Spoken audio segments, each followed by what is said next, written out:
I knew nothing. I had no social skills whatsoever, but I was out of the house. I was starved for love, and anybody who'd be nice to me, I went to bed with. And so within a year, I had a baby. And I couldn't take care of the baby. I couldn't take care of me. But I found the child a really good home. A couple who wanted a baby very much and couldn't have one. And so I lived with them for the last 2 months, and I had it in their name at the hospital, and after 5 days I left. And what I did was I went back to my home. I got my mother, and I said, you do not have to take this any longer. You're getting out of here. And we both left. And we were together for almost a year. And then I said to myself, you know, she's okay, she's fine now, she's in good shape. And I took off. And I went to Chicago for 3 weeks and stayed 5 years. And then I went to New York for 3 weeks and I stayed 30 years. And bumbled through life doing the best I could with the understanding and knowledge that I had, which was really nothing. I started out working in dime stores and things like that. And then when I hit New York, life sort of changed for me. And I became a model, a showroom model. And I'd had no education, so it was a very good job for me because I couldn't be a secretary or anything like that. And I did that for many years. I married an upper-class Englishman, which was a very nice experience. And I stopped modeling at that time. And we had 18 rather wonderful years together. And I learned a lot about life.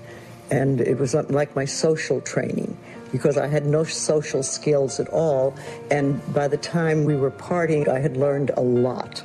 But when the divorce came, it made me feel very much like so many women feel, that I was a total failure and I couldn't do it right and everything was wrong again. And it was about 5 years later that I discovered this group called the Church of Religious Science, which was where I heard, if you change your thinking, you can change your life. And that is where my life really began to change. You will have all these speakers. We're all going to say the same thing, really, but we're going to do it in slightly different ways. And we want to, everybody wants to hear things differently. Just because I say something, some of you will get it, some of you will say, what is that woman talking about? But another teacher, or 3 or 6 or 12, can say the same thing that I'm saying in different words. And you go, oh, that's brilliant. Never heard that before.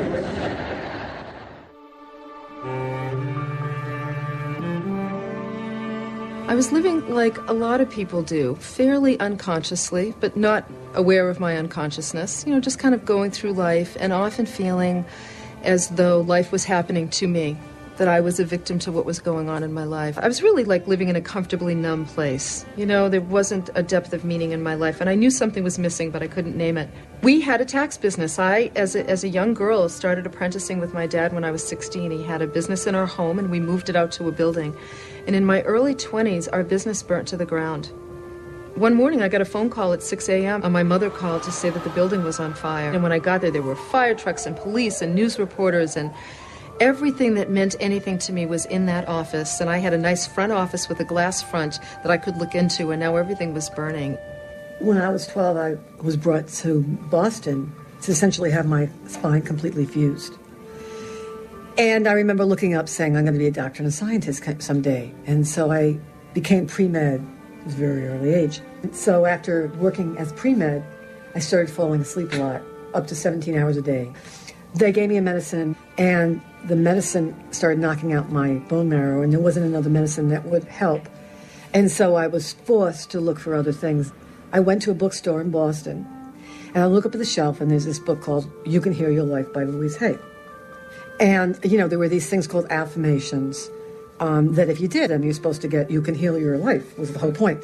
I did reps, just like you do in a gym. Instead of lifting barbells or whatever I lifted, I love myself just the way I am, 10 times. And after 3 months, I stopped falling asleep, and I was able to go to medical school, which was absolutely lovely.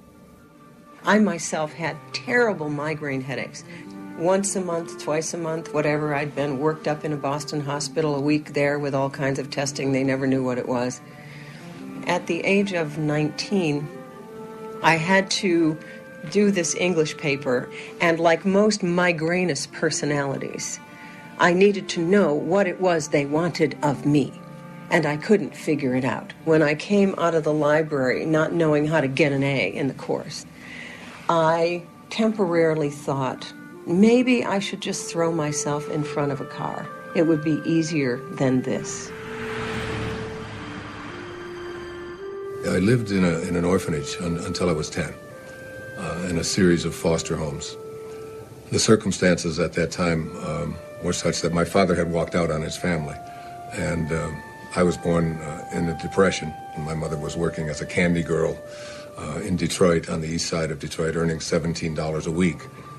And I can remember a girl named Martha came, and they were dropping her off for basically the same reasons that we were dropped off there. And they said, go find Wayne. And I came and I started talking to Martha. And she was crying and she was all upset and she was sad. And I was trying to convince her that she didn't have to be sad. I remember saying to her, this is a great place. There's no parents here. You can do pretty much anything that you want. I mean, you've got a lot of freedom and we're going to have a great time. And all you have to do is change the way you think. And it goes from being a miserable experience or a tough experience or a hard experience to one that you can do anything that you want with. In that moment when I watched the building burn, I wasn't thinking about, all of the work that was piled up on my desk. I was thinking about my father standing next to me. I was thinking, thank you, God, that there was no one in the building. And I was also a little too upset about some of the physical items that I was losing in my office. I had more of a relationship with my adding machine than some of the people in my life because of how busy I was. The interesting thing was, this is where the soul is so wonderfully wise and resilient. I remember watching this fire and just being devastated by it on one hand, but there was this little voice that said, this is happening for a reason. You don't know why right now, and it looks horrible, but there's actually something wonderful that's going to come from this. Stay awake. So I was going to throw away this intuition, throw away this affirmation stuff, because it was something that I needed to get to be kind of normal. I got to my sophomore year and I started really hitting the wall. I was doing an MD and a PhD. So I started blowing discs and stuff, and I couldn't end up going in the intellectual career that I wanted to, being a neurosurgeon, because you can't stand up. So I chose psychiatry because I could sit down, and I hated it. It was boring. But I learned, it's very interesting. All roads lead back to spirituality and intuition. I go back to my dorm, I call my parents, and I say, I hate it here. This isn't working for me. And my father says, quit. So quit. You can come home. And I changed my mind. And in that moment, I changed the migraine headaches. I maybe had 3 or 4 the rest of my whole life because I changed this pattern, and my perception was, you must do this, and I've really been driven my whole life to get it right. And get it right, though, in the way that the culture, and in my case, the practice of medicine says is right. But here's the problem. Most of what I was taught in medicine about what causes disease is not the truth. I cured my migraine headaches, not with Imitrex, not with Advil. I cured them with a change of perception.